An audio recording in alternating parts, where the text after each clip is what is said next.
Seja bem-vindo, seja bem-vinda. Estamos aqui para mais uma aula de língua portuguesa. Eu quero saber como é que você está. Tá tudo bem? Muito bem. Eu não ouvi. Vamos lá. Tá tudo certo? Tudo bem com você? Beleza. Então vamos lá, nessa alegria. Vamos aí para mais uma aula de língua portuguesa. Olha só, já estamos na unidade 3, galerinha. Legal, né? Isso quer dizer o quê? Quem aí?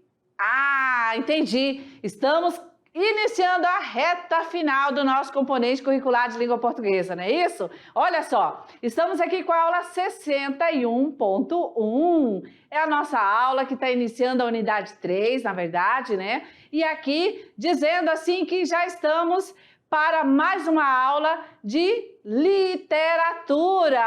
É isso mesmo. Olha só. Nós temos a nossa aula 61.1 com a temática literatura barroco em Portugal. O que nós vamos estudar? Ei, você aí do fundão, vamos lá! Então, nós vamos estudar o quê? Eu quero ouvir vocês, vamos lá! Conceito, legal. Contexto histórico, muito bem. O que mais? As características, isso! E a última temática? Vamos conhecer os caras aí, né? Autores e obras. Valeu! Então a gente está aqui chamando a aula 61.1.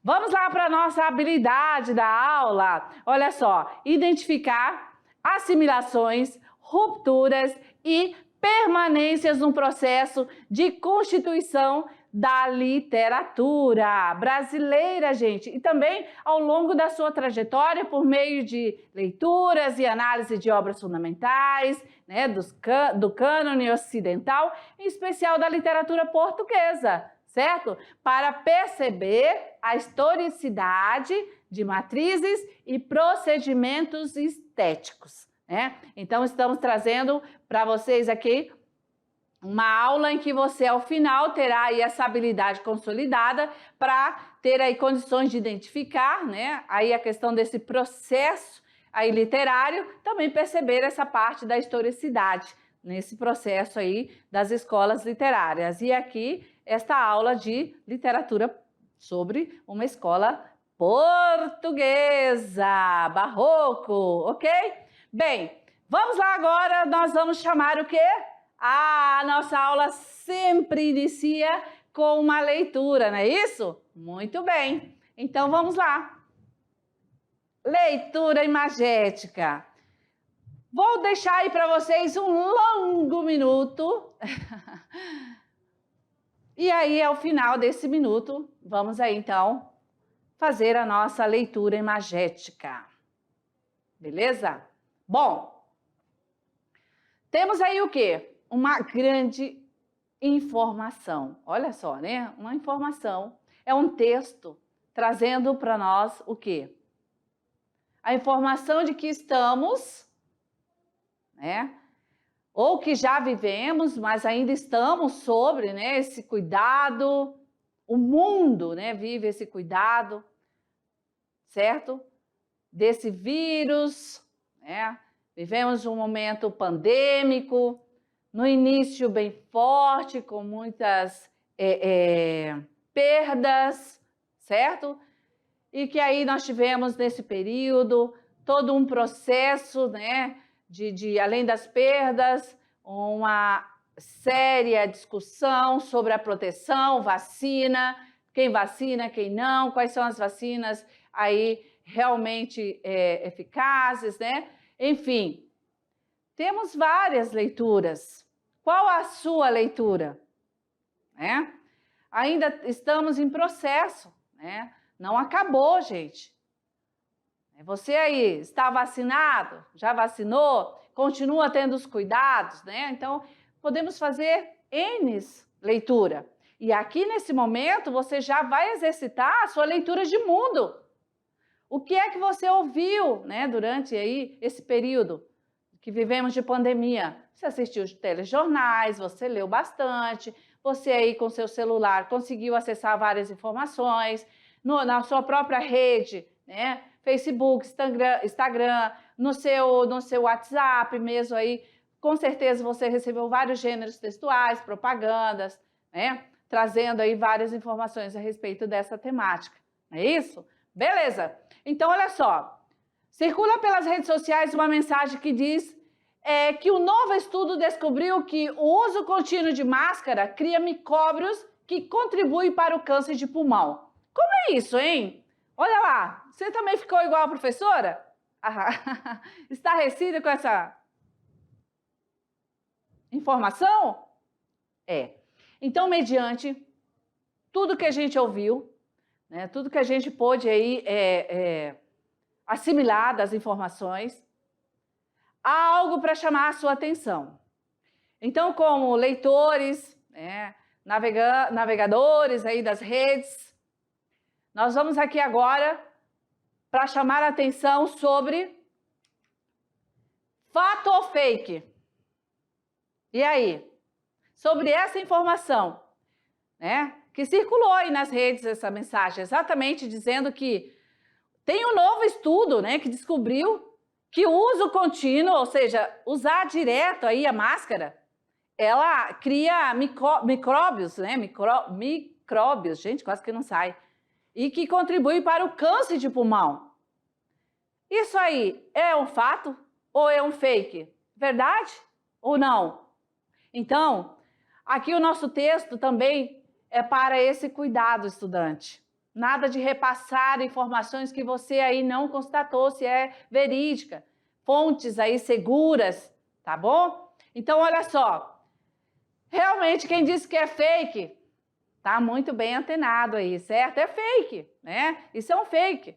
Esse estudo comprova que máscara acumula micróbio capaz de causar câncer? Não. Vejam só. Responsável pelo estudo classifica o texto como um ato malicioso para promover uma agenda anti-máscara infundada e ignorante, tá certo? Então é fake, galerinha. Olha só. Mas aí nós temos aí um respaldo, certo? A mensagem falsa, né, é ainda muito forte, certo? Então ela cita o quê?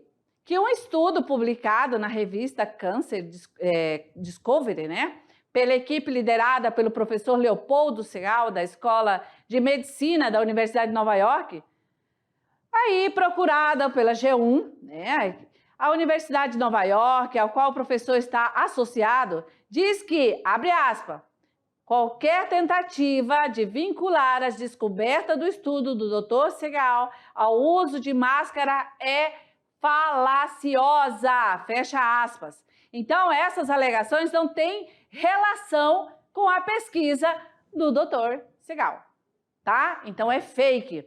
Então, a equipe, né, aí desse jornal muito sério, G1, foi até a universidade para verificar realmente fato ou fake. Então, constatado, fake, tá certo? Beleza, muito bem, vamos seguindo a nossa árvore do conhecimento após a nossa leitura, trazendo a temática Barroco em Portugal. Vamos lá. Primeiro é o conceito, vamos entender, né? É um movimento literário que vem aí, certo? Após todo um movimento anterior, trazendo aí a questão em que colocava inicialmente Deus no centro de tudo, depois passando aí a dar essa razão ao homem, centralizando o homem aí com as descobertas, né, em relação à ciência, aos experimentos. E daí temos logo já esse novo movimento, o Barroco. Então vamos entender o que exatamente esse novo movimento aí trouxe como característica, trouxe aí como estilo, né, como estética de produção na arte, de modo geral, claro, e aí a literatura, certo? Então vejam só, o Barroco, ele teve seu início em 1580, né, como estamos acompanhando aqui, no ano da morte de Luís de Camões, esse escritor clássico da língua portuguesa. Então, nesse período, vigorou em Portugal, certo? Até 1756, com o surgimento de um novo estilo. Então, vamos ver qual é esse novo estilo. Acompanha aí na tela direitinho e vamos aí tomando nota, tá certo? Bem, então tá. Surgiu um novo estilo. a Europa enfrentava um momento de crise entre o humanismo renascentista e o medievalismo religioso, que o qual eu comentei, né? A questão aí das temáticas religiosas, do período em que estava em transição aí, essa questão do tudo em nome de Deus e passando a dar a razão ao homem. Então, podemos dizer que Barroco foi um momento de transição, certo? Onde diversas descobertas científicas incitaram muitas dúvidas, sobretudo no campo religioso, certo? Eu vou pegar minha caneta e aqui para a gente já começar a pontuar o destaque para vocês aqui, certo? Olha só. Então, o Barroco, opa, 1-0, já começou essa caneta dando aí um baile na professora, né? Vamos lá. Então, aqui a gente tem o Barroco. Gente, o que é isso? Será que eu vou ter que pedir ajuda do universitário? Vamos aqui, então. Vamos lá. Não. Barroco, marca aí vocês que essa caneta tá dando show aqui em mim, tá certo? Vamos lá. Então, o Barroco foi um movimento de transição, podemos dizer assim.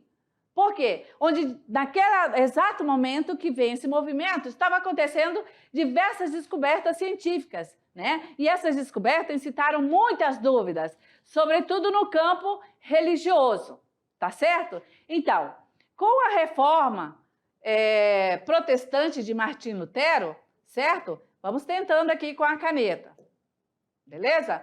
Então, com Martim Lutero, a Igreja Católica começa a se enfraquecer, certo? Em certas regiões da Europa e a perder muitos fiéis. Então, um fato histórico que marca aí esse processo onde que estamos já para aí a questão do Barroco, esse novo estilo, certo? Então, falou de reforma protestante, aleluia, a ajuda do universitário é sempre bom, né? Com Martim Lutero, obrigada. Aí nós vamos ver essa questão que a igreja vai se enfraquecendo, certo? E em certas regiões da Europa perde muitos fiéis. Então, vamos lá. Surge um período de perseguição religiosa, né? Ao mesmo tempo que o humanismo renascentista inaugura uma nova era, a Idade Moderna. Então, vejam que fatos históricos aí, né, alinhados com esse novo movimento. Então, vamos entender exatamente como vem chegando aí o Barroco em um período em que a Europa passava, né, por todos esses aspectos históricos. E aí é bom aqui ressaltar que você aí tem que estar consultando também as aulas de história, as aulas de filosofia, sociologia, né, porque tudo passa naquele mesmo período ali, certo? Então, os fatos históricos, eles aí são, na verdade, aí o suporte para essa compreensão literária, tá ok? Beleza, vamos seguindo então. Temos aí a questão do início já, né, em 1580, é o ano que exatamente da morte de Luís Camões, que é esse escritor clássico, certo? Português. E esse período ele vigorou em Portugal até 1756, com esse surgimento de um novo estilo. Vamos entender a questão do estilo. Então, nós vamos ter as manifestações artísticas aqui nesse momento. A literatura, vamos ter também movimentos na arquitetura e na pintura, certo? Beleza. E aí nós vamos ver que o Barroco, tanto na literatura, na arquitetura e na pintura, as manifestações se desenvolveram em período de crise política, em período de crise econômica e social. E essas crises foram causadas pelos conflitos com a monarquia espanhola e a Guerra de Restauração. Viu só? Pura história aqui, né? Ok? Então, a sociedade envolvida nesses conflitos, claro que vai ter um novo procedimento, uma nova maneira de pensar, né? E aí vem os poetas, vem aí essa questão da manifestação literária no campo da literatura, da arquitetura e da pintura, com o seu próprio estilo, com o estilo tanto desse novo movimento, como também do artista, do poeta, certo?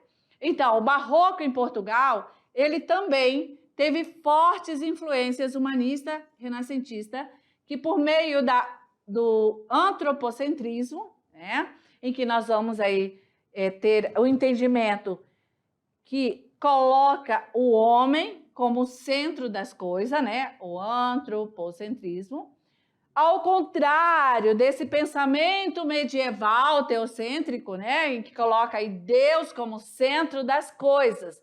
Então, é exatamente aí, nesse movimento, é que nós vamos ter aí a questão dessa escola literária, né, desse movimento literário em Portugal, o Barroco, certo? E seguindo, olha só, além do tensionamento entre o antropocentrismo e o teocentrismo, que marca o estilo literário, o Barroco em Portugal também teve outras características. Vamos ver? Então vamos lá, as características do Barroco em Portugal. Primeiro, nós vamos ter o dualismo. As obras literárias, elas vão trazer uma temática aí textual em que vai lidar com essa questão da dualidade, tá? O homem barroco, ele era cheio de conflitos e tentava equilibrar as forças contrárias presentes na sua vida. Então, nós vamos ter ali uma produção baseada na fé e na razão. Olha aí, dualidade, Deus versus o diabo, o religioso versus o profano, o corpo versus a alma, né? Então, essa é uma característica forte aí desse movimento barroco. Vamos ter esse dualismo presente, né? As temáticas, elas serão produzidas exatamente com esses pares aí envolvendo a dualidade. Outra característica é a fugacidade. Vou colocar em quadrado aqui a característica, tá? Certo. Quadrado não, retângulo, né? Oi, professora Lucy! Bom, outra característica é a fugacidade. Na concepção barroca, a vida é tudo que perpassa por ela e, nesse caso, instável. O mundo, as coisas e as pessoas mudam, né? Certo? Outra característica é o feísmo. Então, o Barroco em Portugal tem grande atração pelo trágico, em rompimento ao equilíbrio clássico, certo? Nas obras vai ser comum aí encontrar a retratação de cenas cruéis, cenas dolorosas, cenas grotescas, né? A questão do feísmo, tanto na literatura, nos textos literários, como na arte, né? Certo? Nas pinturas, nós vamos ter aí essa produção grotesca, né? Outra característica é o pessimismo. A noção de instabilidade da vida conduz frequentemente à ideia de morte. Olha só, o homem barroco, ele é cheio de incertezas e desencantado com a vida, né? É um homem aí cheio do pessimismo, tá certo? Beleza. Então, seguindo agora, vamos para a questão da compreensão da linguagem poética, né? Da linguagem aí produzida nesse período do Barroco em Portugal. Então, parte da literatura barroca em Portugal, ela é marcada pelo cultismo ou gongorismo. Isso tudo em alusão aos poemas espanhóis de Luís de Góngora, certo? Então, esse conceito, ele é caracterizado pelo jogo de palavras, que visa o rebuscamento e a ornamentação do texto, certo? Então, nós vamos ter um texto, ou seja, os textos, né? A produção aí literária, a produção textual literária, vai ter aí uma linguagem culta e carregados de figuras de linguagem. Essas que você aí já estudou, certo? E também os textos traziam uma linguagem em que utilizavam mais as figuras de sintaxe. Quais são essas? O trocadilho, hipérbatos e dubiedades, né? Porque já que a produção literária, os textos, eles aí eram produzidos com a característica de jogo de palavras, né? Com esse rebuscamento, Então, eles faziam isso pelo processo aí da utilização das figuras de sintaxe, fazendo trocadilho, né? A outra face da literatura, além do conceptismo, o cultismo, que daí vai ter também o jogo de ideias ou conceitos baseados em argumentos lógicos.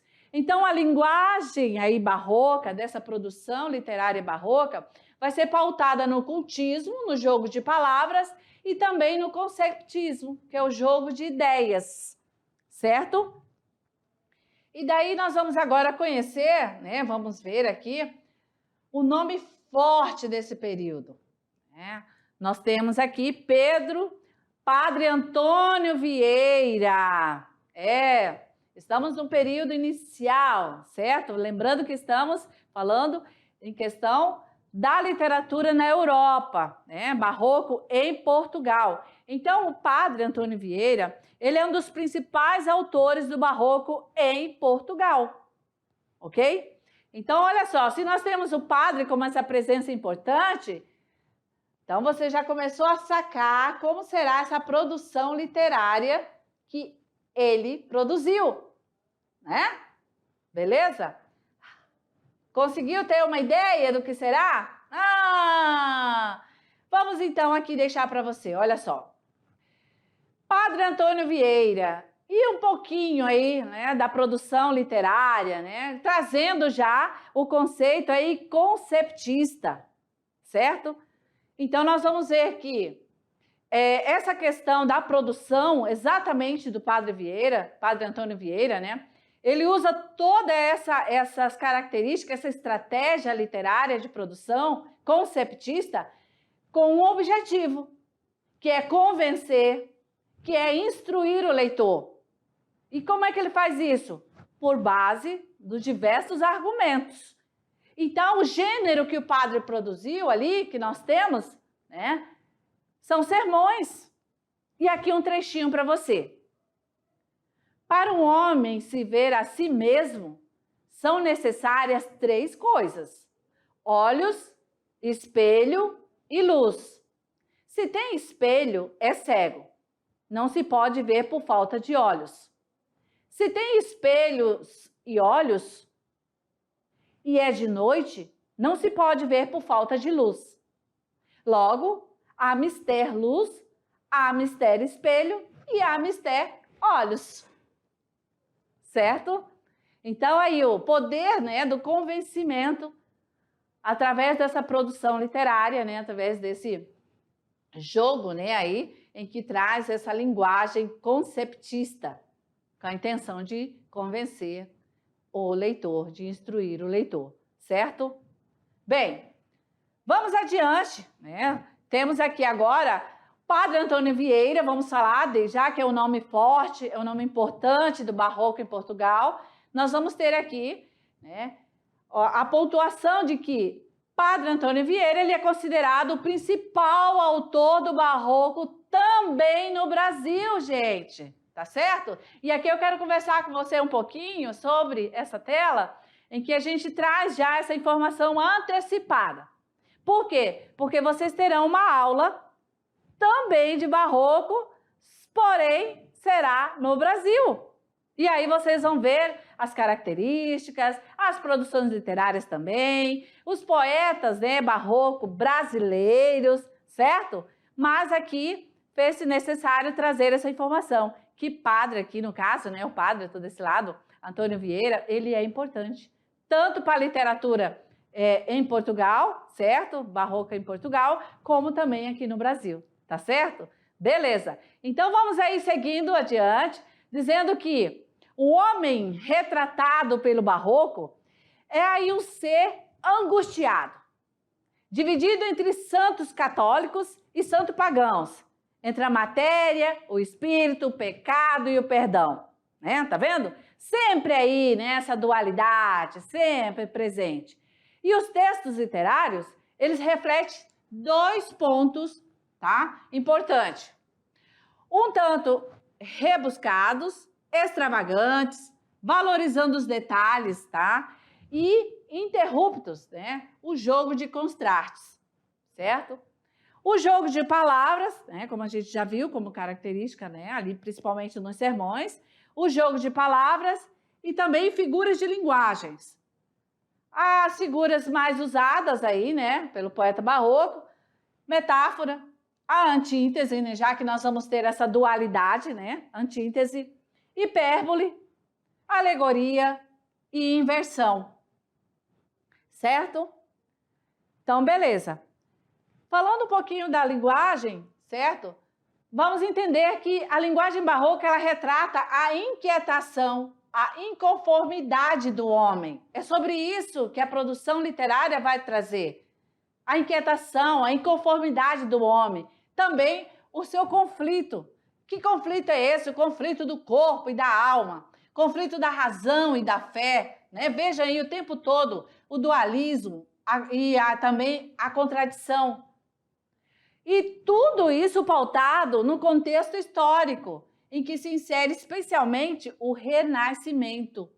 E aí o que é mais forte em relação a essa temática histórica, em que traz esse homem nesse momento aí barroco, cheio de dualismo, cheio de contradição, a partir da Contra-Reforma, certo? Vai ter essa quebra, divisão, enfraquecimento da igreja, e aí vem toda essa mudança. Então, as obras, os sermões, né, escritos aí todo no estilo conceptista, exatamente trazendo aí esse momento, certo? E aí, um exemplo sobre essa produção com essas características. Aqui um trechinho do Sermão de Santo Antônio, ou Sermão dos Peixes, de 1654. Vós, diz Cristo, Senhor nosso, falando com os pregadores, sois o sal da terra, e chama-lhe sal da terra, porque quer que façam na terra o que faz o sal. O efeito do sal é impedir a corrupção. Perdão, o efeito do sal é impedir a corrupção. Mas quando a terra se vê tão corrupta como está a nossa, havendo tantos nela que têm ofício de sal, qual será ou qual pode ser a causa desta corrupção? Enfim, que havemos de pregar hoje aos peixes? Certo? Então aí, né, tentando trazer aí essa característica forte dentro aí do gênero sermão, o convencimento para os leitores. E vamos adiante, vamos embora, olha só, falando das características do barroco em Portugal, vamos agora conhecer os autores, beleza? Olha só, nós temos aí Francisco Manuel de Melo, né? Dom Francisco Manuel de Melo, de 1608 a 1666, era um artista português multifacetado, atuou como militar, memorialista, historiador e cronista. A obra que ele produziu, uma das, né? Carta de Guia de Casados, Apólogo Dialogais, As Segundas Três Musas. Olha só, representação aí. Josefa de Ayala Figueira, de 1630 a 1684. Feminina, né? Uma representação forte, barroca na Europa, uma pintora que nasceu na Espanha, mas viveu e desenvolveu seus trabalhos em Portugal. Maria Madalena também, olha aí, outra mulher, confortada pelos anjos. A Sagrada Família, como São João Batista, Santa Isabel e anjos Mariana Mendes da Costa, Alcoforados, de 1640 a 1723. Temos também Padre Antônio Vieira, né? O nome forte aí desse período, 1608 a 1697. Padre Antônio Vieira foi um filósofo, religioso, escritor, orador português. Produções de Padre Antônio Vieira: Sermão da Sexagésima, Sermão do Bom Ladrão, Sermão de Santo Antônio ou Sermão dos Peixes. Certo? Seguindo, vamos adiante. Barroco na arquitetura, conforme falamos no início no conceito, que esse movimento também se deu não só na literatura, mas na arquitetura também, certo? Assim, nós vamos entender que, a partir da reforma protestante de Martim Lutero, a Igreja Católica perdeu vários fiéis na Europa, certo? Então, a arquitetura barroca foi um dos elementos da Contra-Reforma criada pela Igreja. Para quê? A fim de mostrar a sua imponência. Então, dessa maneira, a maioria das construções arquitetônicas do Barroco em Portugal foram espaços religiosos. Viu só? Por que só tinha ali, então, igrejas, né? Espaços religiosos? Porque nasceram, né? A arquitetura barroca nasceu exatamente desse momento histórico, dessa reforma protestante. E aí eles focaram nisso. Então, as igrejas construídas nesse período eram planas, retangulares, com fachadas simples e decoração minimalista. Então, essas são as características, né, da arquitetura barroca aí, desse período, certo? Então, vamos acompanhar agora aqui a escultura. A escultura também, né, tem aí as suas características próprias, certo? E como nós vamos ver, a pintura e a escultura completam e contribuem para a harmonia do conjunto, certo? Então, nós vamos ter aí o contraste entre o espaço, né, côncavos e convexos, certo? E aí, esse contraste, eles trazem um dinamismo que dificilmente é encontrado em outros estilos, né? Então, aí, olha, essa produção, tanto na arquitetura como na escultura, com esses espaços côncavos, né, e convexos, serão encontrados nesse período, exatamente, né, pós-reforma protestantes aí, né,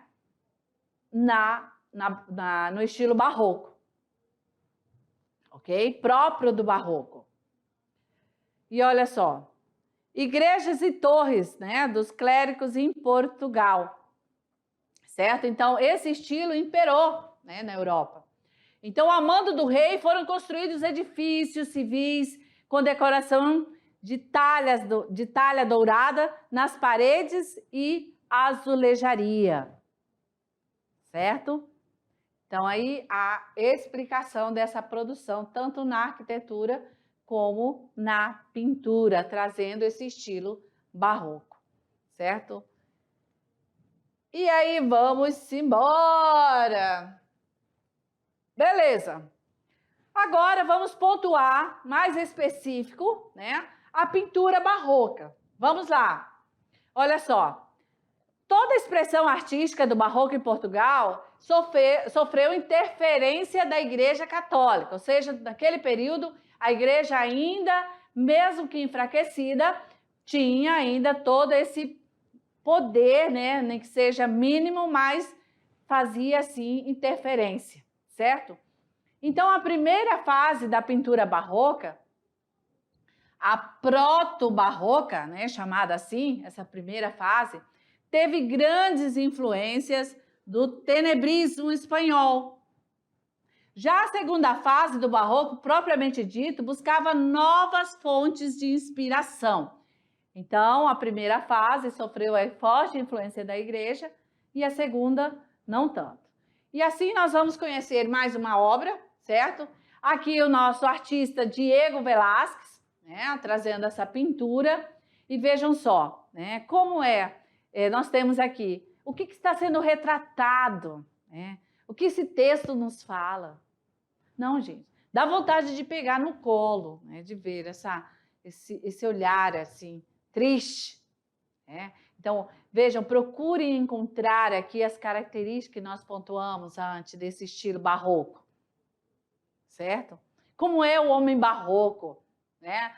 E aí ele coloca na sua arte a característica do período e as suas também, o seu estilo. Vejam as cores. dualidade, o claro, o escuro. Certo?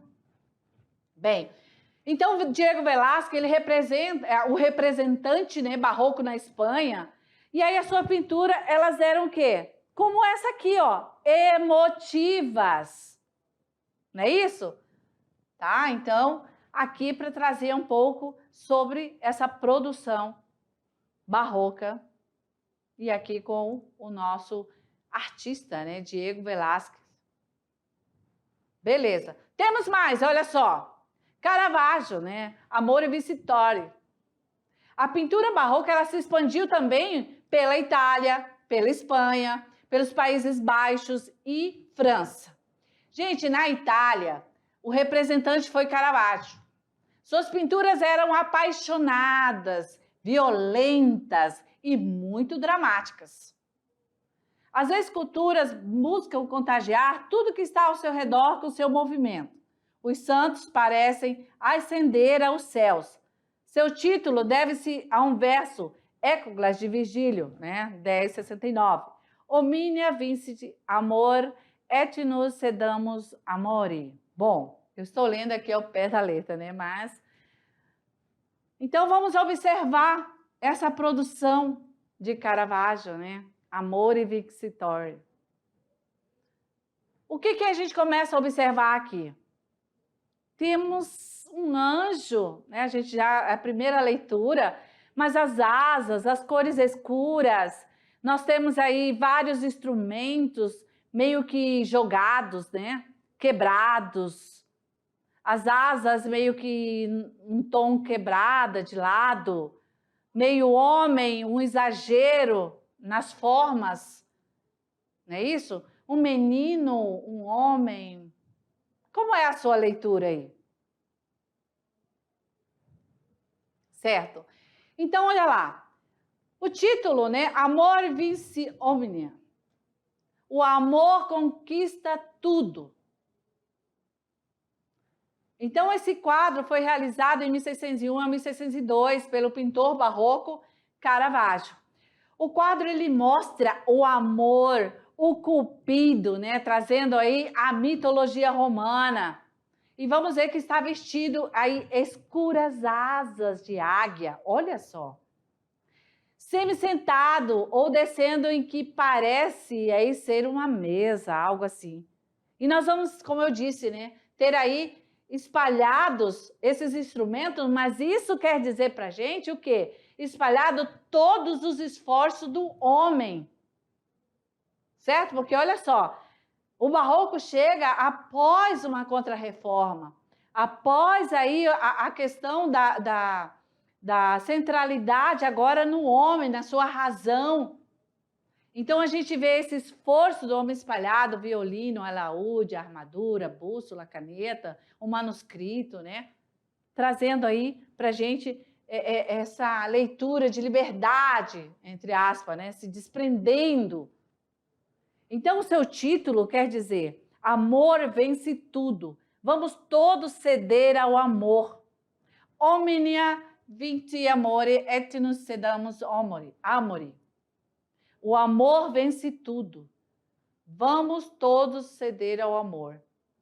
Então, o personagem do amor vitorioso não sente culpa, nem medo, nem vergonha, nada reprime seu prazer, mas, da mesma maneira, não tem malícia, nem luxúria. Olha lá, seu rosto expressa um instante inumano. Vence a tudo e nos cativa. Temos uma tela aqui, uma pintura de André Reynoso, né, trazendo aí São Francisco Xavier, despedindo-se de Dom João III antes da viagem para a Índia. Então, essa pintura, como característica, traz aí o realismo concentrado nos retratos interiores das casas, nos retratos de reis e nobres, nas paisagens da natureza morta e nas cenas aí, né, populares, certo? Bem, então temos aqui, de uma forma resumida, autores barroco em Portugal e as suas principais obras, certo? Para deixar você tranquilo aí com seu resumo.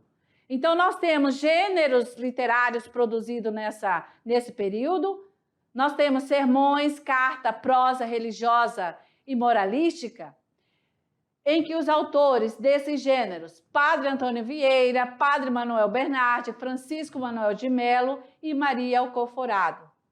Temos aí o gênero poesia e novela, com Francisco Manuel de Melo. Também o gênero aí, né? Teatro, trazendo aí as peças teatrais, Antônio José da Silva e Francisco Manuel de Melo. Ou seja, tivemos aí diferentes produções, diferentes gêneros, né? E na poesia, no teatro e sermões, também temos Luiz de Gôngora e Gorte, Lopes de Veiga, Pedro Caldeirão de La Barca, Tiso de Molina e Mateu Alemã. Na prosa, Francisco de Quevedo e Villegas, Miguel de Cervantes, certo? Beleza. E aqui a gente traz algumas frases, né? E que aí a gente quer fazer a leitura junto com você. Vamos lá para a gente encerrar essa aula. Deixamos algumas, certo? Você pode fazer uso, ou interpretá-la num outro momento. Vou fazer a leitura de duas para vocês. Olha só. A maior gula da natureza racional é o desejo de saber. Quem quer mais do que lhe convém, perde o que quer e o que tem. Então, assim, nós encerramos esta aula do Barroco em Portugal, tá certo? Valeu! Até a próxima!